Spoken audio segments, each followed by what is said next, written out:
Mesdames et messieurs, bonjour. Voici les titres de l'actualité. L'aéroport de Charleroi en Belgique a clôturé l'année 2011 en beauté. En effet, son trafic passager a augmenté de 14% par rapport à 2010. La capitale de la région autonome du Tibet, Lhasa, se perfectionne en matière de tourisme. But escompté, 15 millions de touristes à l'horizon 2015. Deux pilotes de British Airways ont fait un malaise en plein vol. L'avion a alors dû faire demi-tour. Le pire a été évité. Et nous terminerons avec un beau reportage sur les châteaux de la Loire. Madame, monsieur, bonjour, bienvenue dans l'édition de votre journal. Bonne nouvelle pour l'aéroport de Charleroi en Belgique. Celui-ci enregistre une hausse de 14% de ses passagers en 2011 par rapport à l'année précédente, ce qui monte le chiffre de passagers de 5,1 millions en 2010 qui ont transité par l'aéroport à 5,9 millions en 2011. Les responsables ont indiqué que cela rentrait dans leurs estimations. Ce chiffre est d'autant plus confortable que nous sommes dans une période d'austérité et que pour Brussels South Airport, le mois de novembre a été plutôt faible en termes de voyageurs. Ces chiffres s'expliquent essentiellement par l'augmentation du nombre de destinations. L'année dernière, pas moins de 16 nouvelles villes ont été accessibles depuis l'aéroport de Charleroi. Cependant, ces chiffres sont à nuancer car la croissance d'année en année a déjà été plus importante, notamment de 2009 à 2010 où le trafic passager avait augmenté de 32%. Le porte-parole de l'aéroport explique que cela est dû à la saturation des infrastructures de l'aéroport à certaines heures de la journée, d'où la nécessité d'inscrire les nouveaux vols pendant les heures creuses. Espérons que 2012 suive cette même tendance. La ville de Lhasa, capitale de la région autonome du Tibet, attire de plus en plus de monde. En effet, en 2011, le Tibet a accueilli 8,5 millions de touristes du monde entier et les recettes touristiques annuelles du Tibet devraient atteindre un peu plus d'1 milliard d'euros.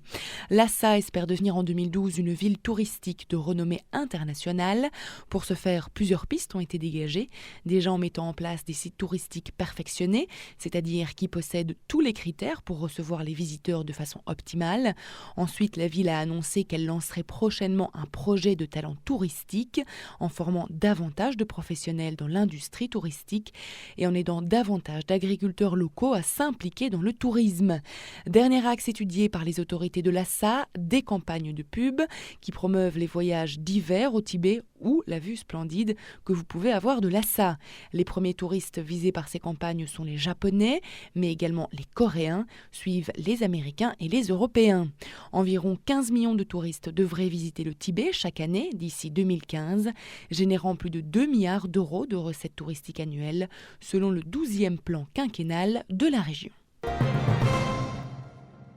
Il peut arriver plein de choses pendant un vol. Dans la série des scénarios catastrophes, on va plus facilement penser à des défectuosités de l'avion. Et pourtant, ce sont les pilotes qui ont fait défaut lors d'un vol British Airways, obligeant l'appareil à faire demi-tour. En effet, les deux pilotes ont été pris presque en même temps d'un malaise.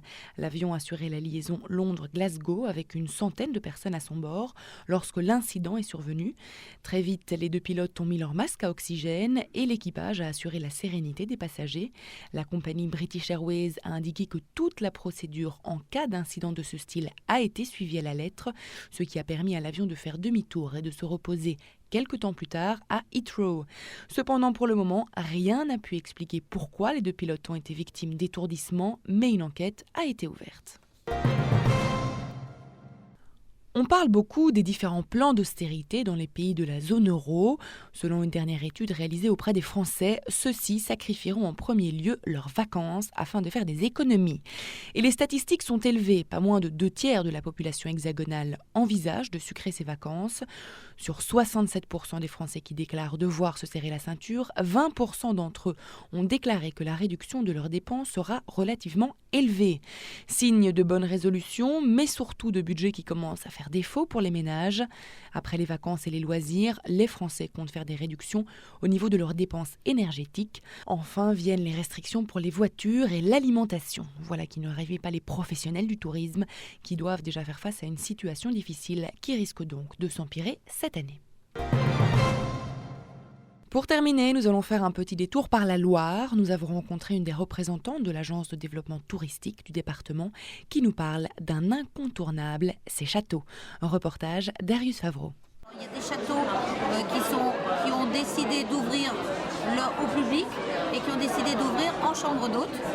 Et donc on a 23 châteaux qui ont ouvert des chambres d'hôtes, alors entre 1, 2, 3 ou 4 chambres.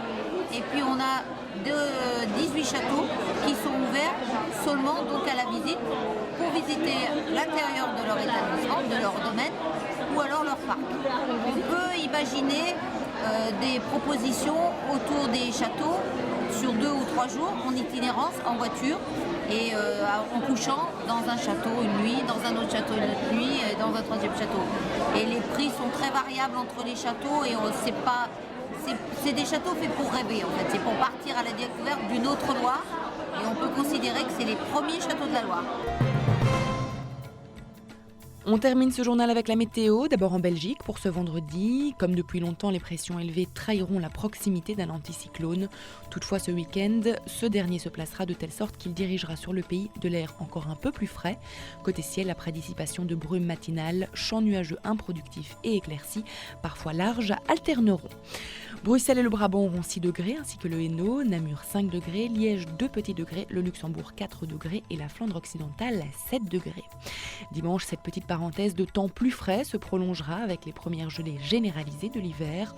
Une journée toutefois idéale pour les sorties en plein air grâce à un léger flux continental asséchant la masse d'air et à un soleil prenant rapidement possession du ciel. Pour les températures, Bruxelles, le Brabant et le Hainaut auront 4 degrés ainsi que Namur, Liège 1 seul degré, Luxembourg 3 degrés et la Flandre occidentale 5 degrés. Et en France, avec l'assèchement de la masse d'air, les éclaircies nocturnes seront présentes sur la majeure partie du territoire, ce qui favorisera une nette baisse des températures. Avec l'humidité résiduelle, du brouillard givrant sera possible sur un grand quart nord-est.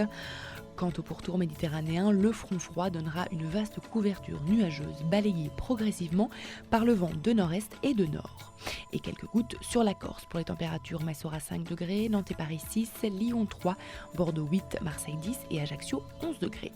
Et dimanche, la perturbation se cantonnera à donner pas mal de nuages bas sur le quart sud-ouest, porteurs localement d'averses. Du coup, les matinées seront localement bien froides, avec brouillard givrant généralisé au nord de la Loire, d'où un fort risque de verglas.